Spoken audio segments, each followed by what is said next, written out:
Today, FDA's panel decision on COVID booster shots is yet another twist in the fight against the pandemic, and it carries political ramifications as well. Yeah, there's also an interesting development in a Georgia congressional race many of us will be watching next year. Jeff Hollinger discusses it all with NBC's Chuck Todd.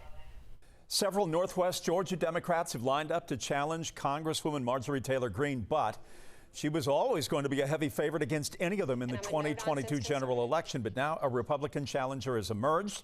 She is Jennifer Strahan, a businesswoman who says that she will challenge the Congresswoman in the primary.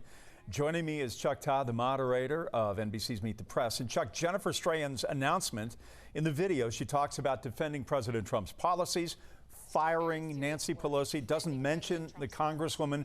Is there any sense yet if national Republicans will get behind her or if they will simply sit it out?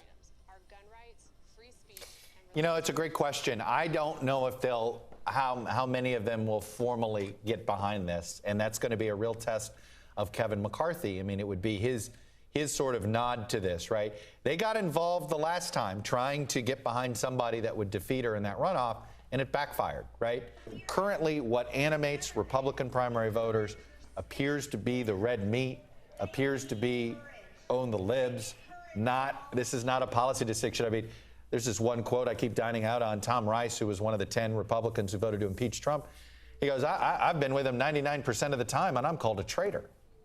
So it really is about, if a Republican primary is about who's comfortable standing closest to Trump, I don't think anybody's going to be able to out Marjorie Taylor Greene on that square. All right, this afternoon, the FDA, a panel, has rejected the plan to administer Pfizer's COVID booster doses to the general public. And so many mixed messages that seem to change from week to week. I think it's possible that people of good, with good intentions can arrive in both camps. I think you've got the scientific community in general, but particularly those at the FDA that argues, look, what do we need right now? The number one problem in the hospitals is not those with weak vaccine efficacy, it's those that are unvaccinated. I think you have a Biden COVID team, task force team, that sits there and says, yeah, my job's to keep Americans as healthy as they possibly can be.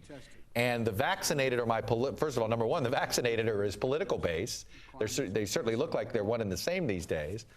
And they don't want to get caught looking like they're a month too late offering the booster. It all depends on what you believe your job is. Is it to keep as many people as healthy as possible? And then you'd be a bit for the booster. If you're concerned about getting to the end of the pandemic, well, the fastest way to the end of the pandemic is to prioritize getting jabs into the unvaccinated. I think that's where we're having the disconnect. Meet the Press airs Sunday morning at 10 o'clock here on 11 Alive. Chuck, thanks. Have a great weekend.